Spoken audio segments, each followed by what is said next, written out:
Hello दोस्तों, स्वागत है आज की चाणक्य नीति के पार्ट 1 में। तो चलिए दोस्तों, देखते हैं महान आचार्य चाणक्य के अनमोल विचारों को। आचार्य चाणक्य कहते हैं, मूर्ख छात्रों को पढ़ाने तथा दुष्ट स्त्री के पालन पोषण से और दुखियों के साथ संबंध रखने से बुद्धिमान व्यक्ति भी दुखी होता है। तात्पर्य यह कि मूर्ख शिष्य को कभी भी उचित उपदेश नहीं देना चाहिए। पतित आचरण वाली स्त्री की संगति करना तथा दुखी मनुष्यों के साथ समागम करने से विद्वान तथा भले व्यक्ति को दुख ही उठाना पड़ता है। वास्तव में शिक्षा उसी व्यक्ति को देनी चाहिए जो सुपात्र हो। जो व्यक्ति बताई गई बात को ना समझे, उसे परामर्श देने से कोई लाभ नहीं। मूर्ख व्यक्ति को शिक्षा देकर समय ही नष्ट किया जाता है। इसी तरह पतिता स्त्री का भरण पोषण अथवा उसकी संगति करके विद्वान व्यक्ति की गरिमा को ठेस पहुंच सकती है, उसका अपमान हो सकता है। यही बात दुखी व्यक्ति के साथ संबंध रखने की है। दुखी व्यक्ति हर पल अपना ही रोना रोता है। इससे विद्वान व्यक्ति की साधना और एकाग्रता भंग हो जाती है। एकाग्रता भंग होना अथवा साधना में व्यवधान पड़ना बुद्धिमान व्यक्ति को बहुत कचोटता है। दुष्ट स्त्री, छल करने वाला मित्र, पलटकर तीखा जवाब देने वाला नौकर तथा जिस घर में सांप रहता हो उस घर में निवास करने वाले गृह स्वामी की मौत में संशय ना करें, वह निश्चित मृत्यु को प्राप्त होता है। घर में यदि दुष्ट और दुष्चरित पत्नी हो तो उसके पति का जीना ना जीने के बराबर ही है। वह अपमान और लज्जा के बोझ से एक तो वैसे ही मृतक समान है, ऊपर से उसे सदैव यह भय भी बना रहता है कि यह स्त्री अपने स्वार्थ के लिए कहीं उसे विष न दे दे, क्योंकि ऐसी दुष्ट और पतिता स्त्रियों का कोई पतिव्रत धर्म नहीं होता। उन्हें तो केवल अपनी अयासी से मतलब होता है। दूसरे, यदि उस गृह स्वामी का मित्र भी दगाबाज हो, धोखा देने वाला हो, तो ऐसा मित्र आस्तीन का सांप होता है। वह कभी भी अपने स्वार्थ के लिए गृह स्वामी को ऐसी स्थिति में डाल सकता है जिससे उबरना उसकी सामर्थ्य से बाहर की बात होती है। तब वह जीते जी मर जाता है। तीसरे, घर में यदि नौकर बदजुबान हो, बात बात में झगड़ा करने वाला हो, पलटकर तीखा जवाब देने वाला हो, तो समझ लेना चाहिए कि ऐसा नौकर निश्चित रूप से घर के भेद जानता है, और जो घर के भेद जान लेता है वह उसी तरह से घरवार का विनाश कर सकता है, जैसे विभीषण ने घर के भेद जानकर रावण का विनाश कर दिया था। तभी से यह मुहावरा भी बना है, घर का वेदी लंका ढाए। जब घर का ही विनाश हो जाए तो उस घर के गृह स्वामी की स्थिति मरे हुए के ही समान है। चौथे, जिस घर में छिपकर रहने वाले सांप की संभावना हो तो गृह स्वामी को निरंतर यह भय बना रहेगा कि सांप उसे डस ना ले। इस प्रकार मृत्यु का भय मृत्यु से भी भयानक होता है। वह शीघ्र ही भय और चिंता से ग्रसित होकर मृत्यु को प्राप्त हो जाता है। इस प्रकार चाणक्य ने राजा अथवा गृह स्वामी को दुष्टा स्त्री, आस्तीन के सांप मित्र, वाचाल नौकर और घर में छिपे सांपों अर्थात दुश्मनों से सदैव सतर्क रहने की शिक्षा इस श्लोक में दी है। भाव यह है कि राजा को अपनी पत्नी, नौकर और मित्र का चुनाव बहुत सोच समझकर करना चाहिए, ताकि घर में छिपे दुश्मनों का सिर कुचला जा सके। विपत्ति के समय काम आने वाले धन की रक्षा करें, धन से स्त्री की रक्षा करें और अपनी रक्षा धन और स्त्री से सदा करें। संकट के समय धन की जरूरत सभी को होती है, इसलिए संकट काल के लिए धन बचाकर रखना उत्तम होता है। धन से अपनी पत्नी की रक्षा की जा सकती है, अर्थात यदि परिवार पर कोई संकट आए तो धन का लोभ नहीं रखना चाहिए, परंतु यदि अपने ही ऊपर कोई संकट आ जाए तो उस समय धन व स्त्री दोनों का बलिदान कर देना चाहिए। चाणक्य का कहना यह है कि यद्यपि परिवार में धन और अपनी स्त्री का सर्वाधिक महत्व है, किंतु यदि अपना ही जीवन संकट में पड़ जाए तो वह ना तो अपने धन की रक्षा कर पाएगा और ना अपनी स्त्री की ही रक्षा कर पाएगा। इससे तो अच्छा यही है कि वह अपने को बचाने के लिए धन और स्त्री का मोह छोड़ दे, अर्थात परिवार की स्त्रियों की लाज बचाने के लिए उन्हें जौहर व्रत का पालन करने की आज्ञा देनी चाहिए। आपत्ति से बचने के लिए धन की रक्षा करें, क्योंकि पता नहीं कब आपदा आ जाए। लक्ष्मी तो चंचल है, संचय किया गया धन कभी भी नष्ट हो सकता है। लक्ष्मी का स्वभाव चंचल माना गया है, अर्थात धन आज है कल नहीं होगा, वह कभी भी साथ छोड़कर जा सकता है। इसलिए संकट के लिए धन की रक्षा अत्यंत जरूरी है। इसका एक आशय यह भी है कि मनुष्य को सदैव लक्ष्मी का ही विश्वास नहीं करना चाहिए, क्योंकि लक्ष्मी तो चंचल होती है। उसे अपने पुरुषार्थ और कर्मों पर भी भरोसा रखना चाहिए, ताकि लक्ष्मी के साथ छोड़ जाने के बाद वह अपने आप को असहाय अनुभव ना करने लगे। जिस देश में सम्मान नहीं, आजीविका के साधन नहीं, बंधु बांधव अर्थात परिवार नहीं और विद्या प्राप्त करने के लिए साधन नहीं, वहां कभी नहीं रहना चाहिए। यह एक सामान्य सी बात है कि आदमी वहीं रहना पसंद करता है जहां उसे सम्मान मिले, जीवन यापन के साधन जहां सुलभ हों, जहां उसके बंधु बांधव मित्रगण आदि रहते हों, तथा जहां रहकर वह स्वयं और अपने बच्चों को शिक्षित करा सके, अर्थात जहां विद्याध्ययन के अच्छे साधन उपलब्ध हों। जहां ऐसी परिस्थितियां और साधन उपलब्ध नहीं होते, वहां रहने वाले लोग संपूर्ण संसार से कटकर जल्दी ही नष्ट हो जाते हैं। जहां धनी, वैदिक, ब्राह्मण, राजा, नदी और वैद ये पांच ना हो, वहां एक दिन भी नहीं रहना चाहिए। भावार्थ यह कि जिस जगह पर इन पांचों का अभाव हो, वहां मनुष्य को एक दिन भी नहीं ठहरना चाहिए। मनुष्य जीवन के लोक पल्लों को संवारने में इन पांचों का विशेष महत्व है। जहां धनी व्यक्ति होंगे, वहां व्यापार अच्छा होगा, व्यापार अच्छा होगा तो आजीविका के साधन अच्छे होंगे। जहां श्रुतियां अर्थात वेदों के ज्ञाता ब्राह्मण होंगे, वहां मनुष्य जीवन के धार्मिक तथा ज्ञान के क्षेत्र में विस्तृत रूप से फैले हुए सभी शैक्षिक कार्यों को सहज रूप से संपन्न कर सकेगा। जहां स्वच्छ जल की नदी होगी, वहां जल का अभाव नहीं रहेगा, और जहां कुशल वैद्य होंगे, वहां बीमारी पास नहीं आ सकेगी। इसी तरह शासन व्यवस्था को सुचारू रूप देने के लिए राजा की आवश्यकता होती है, और नदी अर्थात जल के बिना तो जीवन अधूरा है ही। इस प्रकार ये पांचों मनुष्य के सामाजिक जीवन के लिए परम आवश्यक हैं। जहां इनका अभाव हो, वहां भूलकर भी निवास नहीं करना चाहिए।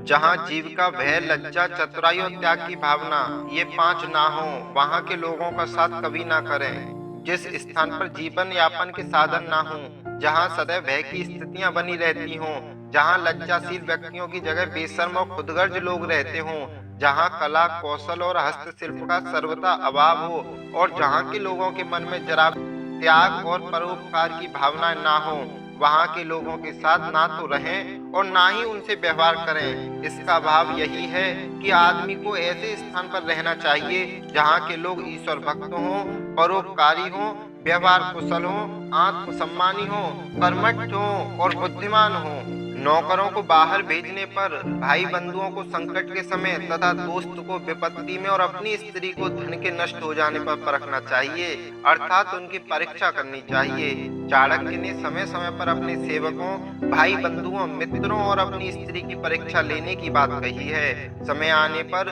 ये लोग आपका किस प्रकार साथ देंगे, इसकी जांच उनके कार्यों से होती है। वास्तव में संसार में मनुष्य का संपर्क अपने सेवकों, बंधु बांधवों, मित्रों और सबसे निकट अपनी पत्नी से होता है।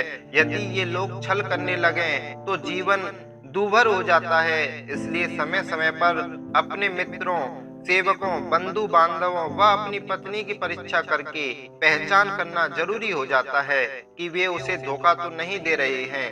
इस संसार में मित्र और पत्नी से बड़ा सहायक कोई दूसरा नहीं होता, परंतु इनकी पहचान तभी हो जाती है जब संकट का समय उपस्थित होता है। बीमारी में, विपत्ति काल में, अकाल के समय, दुश्मनों से दुख पाने या आक्रमण होने पर, राज दरबार में और शमशान भूमि में जो साथ रहता है वही सच्चा भाई अथवा बंधु है।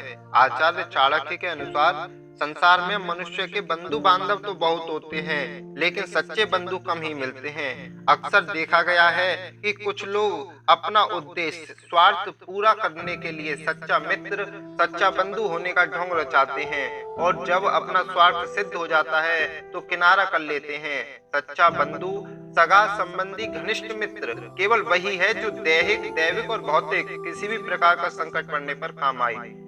यदि व्यक्ति रोगी हो गया है तो उसकी परिचर्या करने में और अकाल आदि पड़ने पर अपने बंधु की यथासंभव मदद करे। शत्रु द्वारा प्रताड़ित किए जाने पर, किसी भी प्रकार की राजकीय समस्या आ जाने पर और शोक के अवसर पर बराबर साथ दे, वही सच्चे अर्थों में बंधु कहलाने का अधिकारी है।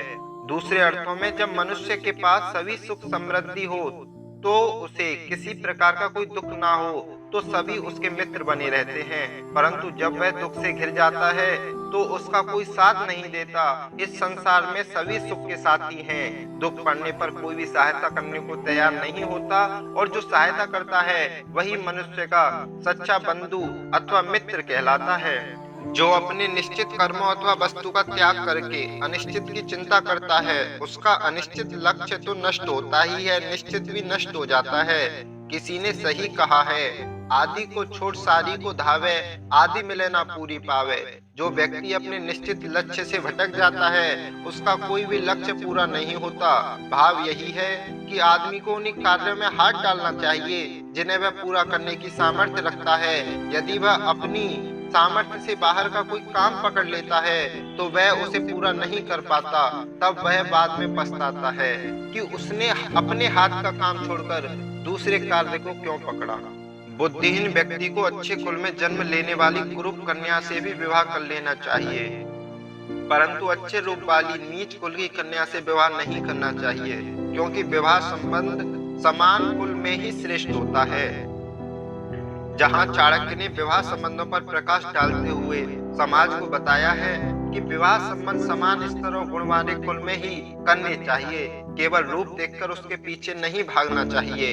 यह हो सकता है कि अच्छे रूप वाली युवती का पारिवारिक परिवेश उत्तम ना हो, उसके संस्कार कुलीन अथवा श्रेष्ठ ना हो। ऐसी पत्नी जीवन में विष घोलने का ही कार्य करती है। दूसरी ओर कम सुंदर युवती अच्छे संस्कारों में पली होने के कारण दाम्पत्य जीवन को सुखमय स्वर्ग में परिवर्तित कर सकती है। अतः रूप देखकर नहीं, जीवन साथी के गुण, संस्कार और कुल की गरिमा को परखकर विवाह रचाना श्रेष्ठ होता है। परंतु आजकल युवक इस ओर ध्यान न देकर युवती के रूप में ही आसक्त होते दिखाई पड़ते हैं। लंबे नाखून वाले हिंसक पशुओं, नदियों, बड़े बड़े सींग वाले पशुओं, शस्त्रधारियों, स्त्रियों और राज परिवारों का कभी विश्वास नहीं करना चाहिए। यहाँ चाणक्य लंबे पैने नाखून और सींगधारी पशुओं के माध्यम से यही बताना चाहते हैं कि हिंसक पशुओं पर कभी भरोसा नहीं करना चाहिए। उनकी स्वाभाविक प्रवृत्ति आक्रमणकारी होती है, वे कभी भी आक्रमण करके घायल कर सकते हैं और मृत्यु की ओर धकेल सकते हैं। इसी प्रकार नदी का वेग और उसकी गहराई के बारे में पूर्वानुमान लगाना कभी कभी भारी खतरे में डाल देता है। नदी तल में कोई गहरा गड्ढा छिपा हो सकता है और उसमें अचानक बाढ़ आ सकती है। पहाड़ों पर हुई वर्षा का जल कभी भी नदी में बढ़ सकता है, इसलिए नदी के स्वभाव के बारे में भी कभी भरोसा नहीं करना चाहिए, अर्थात अपने बचाव का प्रबंध किए बिना जल में प्रवेश नहीं करना चाहिए। यही दशा शस्त्रधारियों, स्त्रियों और राज परिवारों की भी होती है। शस्त्रधारी कभी भी अपने शस्त्र का प्रयोग कर सकता है, स्त्री कभी भी धोखा दे सकती है और राज परिवार की स्वार्थ नीति पल प्रतिपल बदलती रहती है, अतः इनसे सदैव सतर्क रहना चाहिए। विष से अमृत, अशुद्ध स्थान से सोना, नीच कुल वाले से विद्या और दुष्ट स्वभाव वाले कुल की गुणी स्त्री को ग्रहण करना अनुचित नहीं है। चाणक्य की इस नीति का आशय यही है कि यदि विष से अमृत प्राप्त होता है, अर्थात किसी ऐसी जहरीली जड़ी बूटी से दुस्साध्य रोग का निदान होता है, जैसे सांप के जहर से ही सांप के कांटे का इलाज करने वाली दवाई बनाई जाती है, तो उसे स्वीकार करने में देर नहीं लगानी चाहिए। इसी प्रकार यदि किसी अशुद्ध स्थान पर स्वर्ण अथवा स्वर्ण से निर्मित आभूषण पड़े मिले तो उन्हें स्वीकार कर लेना चाहिए। भाव यह है कि गुण जहाँ से भी मिले उन्हें ग्रहण करने में संकोच नहीं करना चाहिए। दुर्गुणों से युक्त व्यक्ति में भी अगर कोई सद्गुण है तो उसे अवश्य ही ग्रहण करना चाहिए। यही बात आगे भी कही गई है कि यदि नीच कुल वाले व्यक्ति से श्रेष्ठ विद्या प्राप्त हो तो उसे तत्काल ग्रहण करें, और दुष्ट कुल में जन्म लेने वाली स्त्री में यदि कुलीन गुणों अथवा किसी विशेष कला का प्रादुर्भाव हुआ हो तो उस स्त्री को पाने में संकोच नहीं करना चाहिए। भाव यही है कि श्रेष्ठ गुण जहाँ से भी और जिस स्थिति में भी प्राप्त होते हों उन्हें ग्रहण करना श्रेष्ठता का ही प्रतीक है। पुरुषों की अपेक्षा स्त्रियों का भोजन दुगना, लज्जा चौगुनी, साहस 6 गुना और काम यानी रति इच्छा 8 गुना अधिक होती है। चाणक्य के अनुसार स्त्रियां पुरुषों से 2 गुना भोजन करती हैं। स्त्रियों में लाज का भाव पुरुषों से 4 गुना होता है। उनमें साहस पुरुषों से 6 गुना होता है, अर्थात स्त्री किसी भी पुरुष से अधिक सहनशील और साहसी होती है। इसके अतिरिक्त स्त्री में रति इच्छा पुरुष से 8 गुना अधिक होती है। चाणक्य ने ये निष्कर्ष किस आधार पर निकाले थे, इस विषय में विश्वास पूर्वक कुछ भी नहीं कहा जा सकता। उपरोक्त परिप्रेक्ष्य में आज की स्थिति सर्वथा भिन्न है। आज पुरुषों का भोजन निश्चित रूप से स्त्री से अधिक है। लज्जा के बारे में निश्चित ही कहा जा सकता है कि स्त्री में लज्जा पुरुषों से कहीं अधिक होती है। स्त्री पुरुष की भांति बेशर्म नहीं हो सकती। तीसरे, साहस के मामले में भी पुरुष स्त्री से कहीं अधिक साहसी होता है, परंतु सहनशीलता में स्त्री पुरुष से मीलों आगे है। स्त्री के मन की थाप पाना आसान नहीं है। वह अत्यंत साहस के साथ कितनी ही निजी जीवन की बातों को छिपाकर रख सकती है। जहाँ तक उसमें काम भावना की बात है, तो पुरुष ही उसमें अधिक कामी दिखाई पड़ता है। स्त्री एक पुरुष के साथ सारा जीवन गुजार सकती है, पर एक कामुक पुरुष एक स्त्री से संतुष्ट नहीं हो पाता। इतना अवश्य सुना है कि स्त्री जब कामांध होती है, तब उसे रोक पाना किसी के भी बूते के बाहर होता है। यदि इसे चाणक्य ने आधार माना है तो ठीक ही है।